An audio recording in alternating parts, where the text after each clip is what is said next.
धर्मेश, आपकी चाय। Thank you.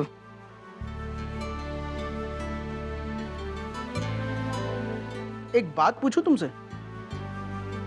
अगर ना कहूंगी तो पूछे बगैर रहोगे क्या? हाँ, वो भी है। वैशु, मुझे अर्चना और मानव के बारे में जानना है। देखो वैशु, मैंने आज तक कभी तुमसे इस बारे में कुछ नहीं पूछा। बस जितना तुमने बताया उतना सुनकर रह गया। लेकिन अब मुझे ज़रूरत महसूस हो रही है। मुझे लगता है कि मुझे उनके बारे में जानना ज़रूरी है। मेरी मुलाकात करवाओगी उन दोनों से? अर्जुतय और मानव जीजू, they are like made for each other. बस उनकी बदकिस्मती यही थी कि वो दोनों एक दूसरे के लिए बनने के बावजूद एक दूसरे के लिए साथ नहीं रह पाए।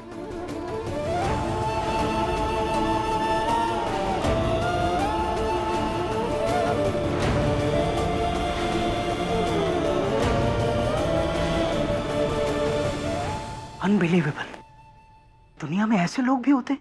अगर मानव जीजू और अर्जुतय हमारी जिंदगी में नहीं होते थे ना, तो आज मैं भी इन सब बातों पे विश्वास नहीं करती थी।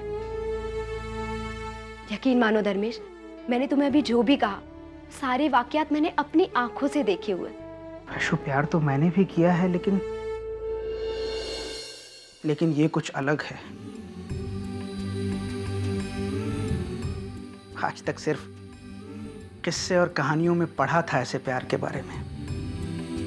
आज पहली बार देख भी लिया। वैशु, आज पहली बार मुझे ऐसा लग रहा है कि इंसान की कोशिशों से बड़ी होती है उसकी किस्मत। उसकी मर्जी ना होना तो ना को हाँ और हाँ को ना में बदलने में देर नहीं लगती। एक बात कहूं धर्मेश, मानो जीजू और रचना ताई ने तो उनकी किस्मत को भी मात दे दी। उनका जो रिश्ता किस्मत ने तोड़ा, उसी रिश्ते को उन्होंने आज भी अपने दिलों में संजो के रखा है। वो दोनों एक दूसरे से कुछ नहीं चाहते, लेकिन फिर भी एक दूसरे के लिए सब कुछ करते हैं। दोनों एक दूसरे से दूर जरूर है, लेकिन एक दूसरे से जुदा नहीं है।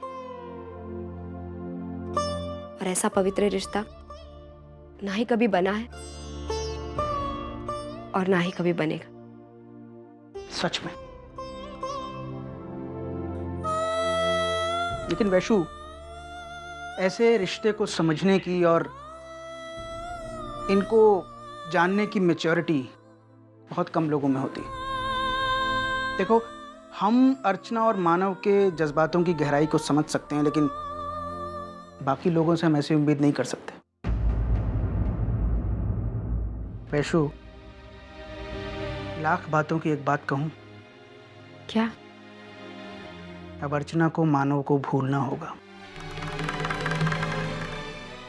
मानव अपनी चाहतों के साथ समझौता करके श्रावणी के साथ शादी कर रहा है ना, तो अब अर्चना को भी अपने प्यार के साथ समझौता करना होगा।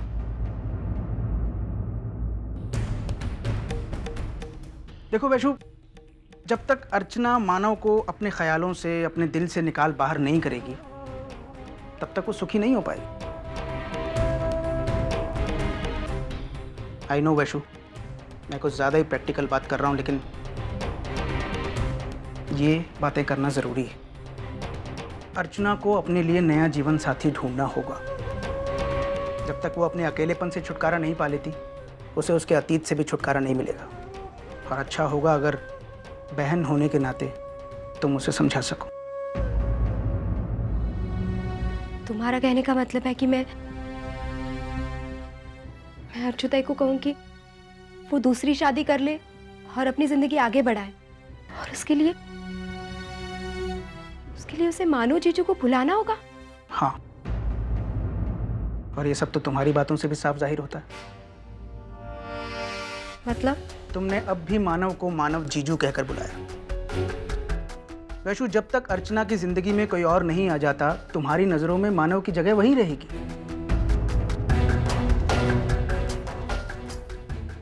यही बात अर्चना के लिए भी तो लागू होती है ना।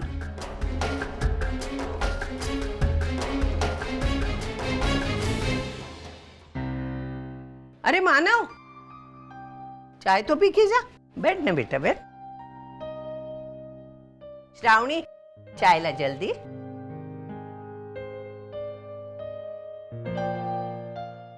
चाय पिए बिना ही निकला था।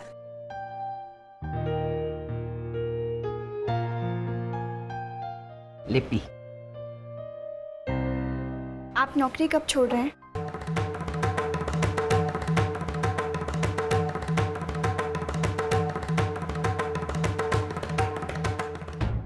आपने और अर्चना ने मुझसे जो कहा मैंने उस पर विश्वास कर लिया, लेकिन इसका मतलब ये नहीं है कि मैं आपका और उसका एक साथ काम करना बर्दाश्त कर सकती हूँ। सुबह से लेकर शाम तक हर मिनट 1000 बार मरना मुझे मंजूर नहीं है। मानव, आपने मुझसे एक झूठ बोला, मैंने आपको माफ कर दिया, लेकिन इसके बदले मैं आपसे इतनी सी उम्मीद तो कर सकती हूँ ना कि आप अपनी नौकरी छोड़ दें। मैं आज से कोई दूसरी नौकरी ढूंढता और जैसे कोई मिल जाएगी मैं ये वाली छोड़ दूंगा।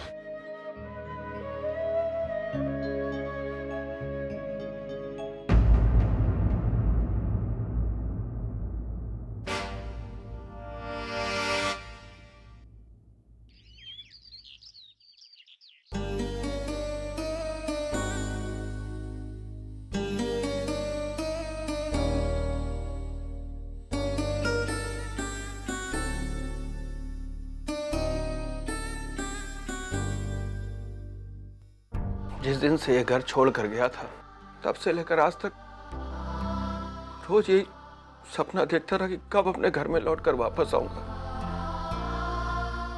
आज जब ये सपना पूरा हुआ है तो इस हालत में लौट कर आया हूं, मेरे अपनों के ऊपर बोझ बनकर। बाबा, अपनों की जिम्मेदारी को बोझ का नाम देकर उसका अपमान मत कीजिए। एक बात कहूं, आपके मुंह से ये सब सुनना बिल्कुल अच्छा नहीं लगता।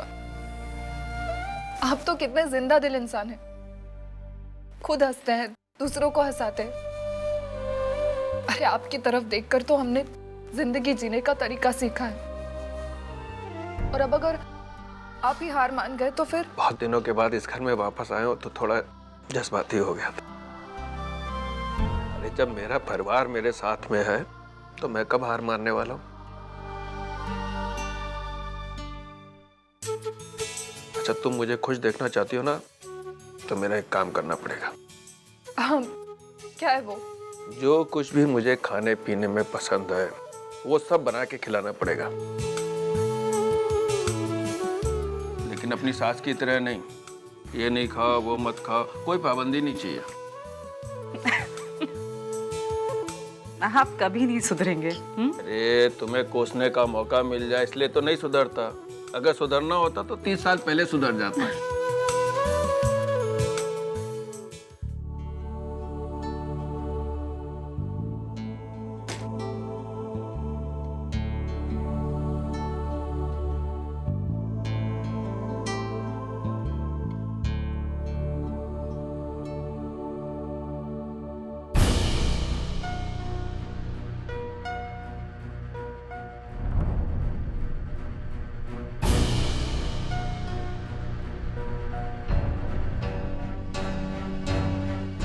भाई खाना बना रही है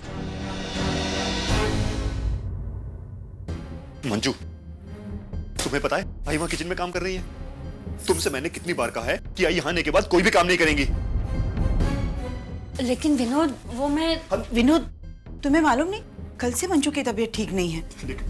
उसे ऑफिस तो जाना ही पड़ता है, इसलिए मैंने ही कहा कि घर का सारा काम मैं करती हूँ, तू आराम कर। लेकिन नहीं, मैं हूं ना। आप तू भी कितना काम करेगा? तुझे पुन्नी को तैयार करना है, उसे स्कूल छोड़ना है, और वैसे तो सारे काम हो गए हैं, खाना भी बन चुका है, बस तुम्हारा टिफिन भरना बाकी है। ये अचानक तुम्हारी तबीयत को क्या हो गया? अब क्या बताऊं विनोद, इतना बॉडी एक हो रहा है ना। अरे कमजोरी सी महसूस हो रही है मुझे, फेवरिट सा भी लग रहा है, सारी चीजें एक साथ हो गई है मुझे। कितना काम करूं मैं भी, लेकिन अब घर की औरत ज्यादा समय तक तो आराम नहीं कर सकती ना। काम तो करना ही पड़ेगा उठकर मुझे। मैं उठती हूँ। अरे नहीं नहीं मंजू, तू आराम करना। अरे नहीं आई, अब मुझे ठीक लग रहा है, और फिर मुझे ऑफिस भी तो जाना है।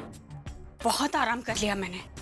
आप कल से काम कर रही हैं, अब आराम की जरूरत आपको है। आप जाकर आराम कीजिए, बाकी काम मैं निपटा लेती हूँ। अच्छा ठीक है, लेकिन संभल कर करना। मैं रुचि के साथ खेलती हूँ। बहू जी है हमारे, इन्हें तो कोई फर्क नहीं पड़ता। जल्दी महारानी झट से आराम करने के लिए। चल मंजू, लग जा काम पर। और श्रवण कुमार के रहते तो मेरी जिंदगी सुधरने वाली नहीं है।